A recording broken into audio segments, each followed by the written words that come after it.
Assalamualaikum warahmatullahi wabarakatuh. Alhamdulillah wassalatu ala rasulillah wala haula wala quwata illa billah ma ba'd.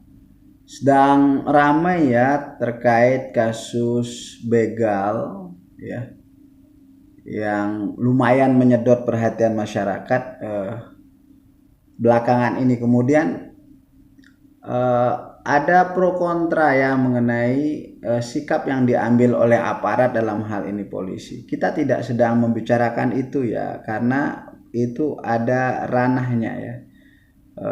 Itu ranah polisi, kemudian itu juga ranahnya pengadilan ya. Tapi bagaimana kemudian agama kita melihat tentang begal ini?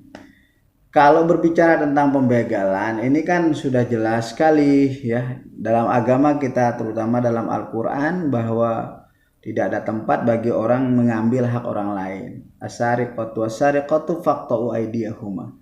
Para pencuri laki-laki dan pencuri perempuan itu maka potonglah tangannya. Nah, terkait dengan begal ini Rasulullah SAW pun pernah ya dalam an Abi Hurairah ya, dari riwayat dari Abi Hurairah radhiyallahu taala anhu, bahwa Rasulullah sallallahu alaihi wasallam ja'a rajulun, telah didatangi oleh seorang laki-laki, kemudian mengatakan ara'aita in ja'a rajulun yuridu akhzamali. Dia mengatakan bahwa ya Rasulullah, bagaimana pandangan Anda ketika ada orang datang ingin mengambil hartaku. Kemudian Rasul mengatakan pala tu'tihi malak, maka jangan Anda memberikan hartanya. Tapi jika ingkotalani, kalau dia membunuhku bagaimana? Maka Rasul mengatakan qatilhu, perangi dia atau bunuhlah dia. Lalu orang ini kemudian mengatakan ingkotalani, tapi jika bagaimana kalau saya yang terbunuh? Rasul mengatakan fa anta syahid, maka kamu syahid ya. Tapi jika laki-laki ini nanya kembali, ingkotal tuh, kalau aku yang membunuhnya bagaimana ya Rasulullah SAW? Huwa finar, dia berada di dalam neraka. Ya, ini sangat jelas sekali ya saudaraku semua, bahwa di dalam jurusan syariah itu dulu kita pernah belajar tentang maqasidus syariah, atau tujuan diturunkannya hukum atau aturan-aturan oleh Allah Subhanahu wa taala. Yang pertama, yang paling tinggi adalah hifdzuddin, untuk menjaga agama. Kenapa orang kemudian diminta ya untuk misalnya belajar ilmu agama supaya agamanya terjaga? Hifdzul aql, menjaga akal. Orang dilarang mengkonsumsi minuman keras ya supaya akalnya ini terjaga. Hifdzun nasl, orang dilarang berzina supaya keturunannya ini baik-baik. Hifdzul irdi, ya, menjaga harga diri ya. Orang punya kemuliaan, orang lain tidak boleh untuk menginjak-injak kemuliaan dari orang lain. Kemudian hifdzul mal, menjaga harta benda, sehingga ya adalah sistem security untuk aset-aset mereka dan lain sebagainya. Termasuk adalah ketika ada orang lain yang ingin mengambil hartanya, maka dia diberikan oleh Rasulullah SAW pilihan untuk membela diri.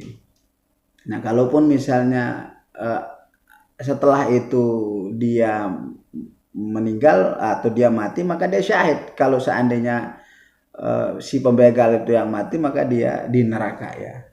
Nah, lalu kemudian apakah ini ada hadis satu-satunya? Ternyata ada banyak sekali hadis, artinya lebih dari 2 atau lebih dari 3 hadis yang berkaitan tentang pembegalan ini. Ada riwayat dari Qabis bin Mukharik ya, an abihi, dari bapaknya. Ini kemudian riwayat dari Sufyan al-Thawri, bahwa redaksinya mirip-mirip, cuma ada tambahan di situ. Ketika artinya ada orang yang ingin mengambil harta kita, maka yang kita lakukan pertama adalah fadzakirhu billah.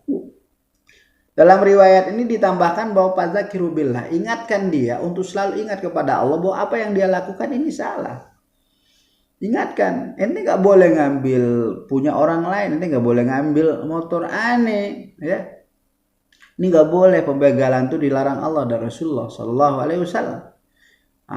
Kalau ndak mau dia diingatkan dengan Allah Subhanahu Wa Taala, maka kita diminta untuk ista'in alaihi min haulika minal muslimin, minta bantu kepada orang-orang yang di sekitar dari kaum muslimin maupun siapa aja lah di situ untuk membantu Anda bahwa Anda sedang dibegal dan lain sebagainya.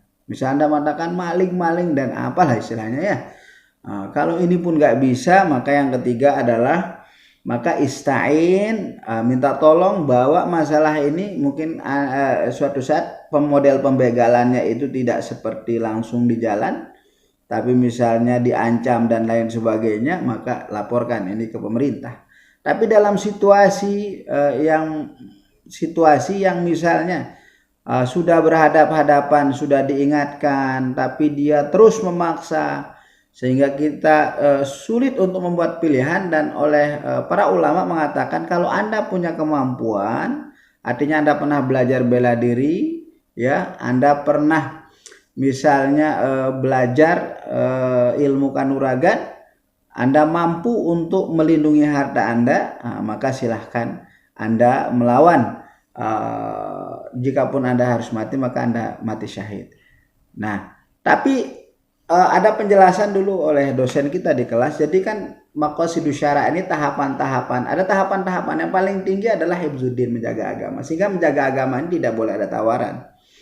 Jadi saat agama kita dihinakan, saat agama kita ini direndahkan, maka tidak boleh kita mengambil plan A, plan B, plan C. Jadi jelas di situ qatilu fisabilillah alladzina yuqatilunakum, ya. Perangi mereka, ya, karena mereka telah memerangi agama kita. Tetapi untuk yang lain seperti hifzul mal, menjaga harta, menjaga kemuliaan dan lain sebagainya, ini kemudian ada ada tingkatan-tingkatannya. Misal menjaga harta ini, ya, seperti riwayat hadis tadi ini, bagi mereka yang memang mampu untuk melakukan perlawanan. Tapi bagi mereka yang tidak mampu memiliki perlawanan, sementara mereka misalnya masih memiliki keluarga, istri, kemudian ada anak-anak, dan dia memang terkategori lemah secara fisik, ya, jadi wala tulqu biaidikum ila tahlukah, kalaupun dia harus maju bertarung tapi itu sia-sia, maka mungkin dia bisa mengambil alternatif lain, yaitu ya biarkan hartanya ini diambil, masih bisa bekerja lagi kan untuk mencari harta ini, masih bisa bekerja lagi untuk mengambil harta ini, sehingga dia bisa membela hajat dan nafkah keluarganya atau perjuangan organisasi atau lembaga lain yang bisa lebih besar kemanfaatan dan kemaslahatan dengan hidupnya dia, ya, dengan hidupnya dia lebih lama.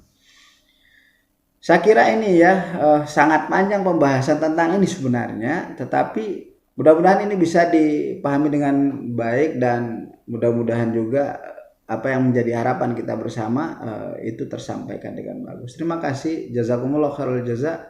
Allahumma fiq wal hadi ila sabilir rasyad. Wassalamualaikum warahmatullahi wabarakatuh.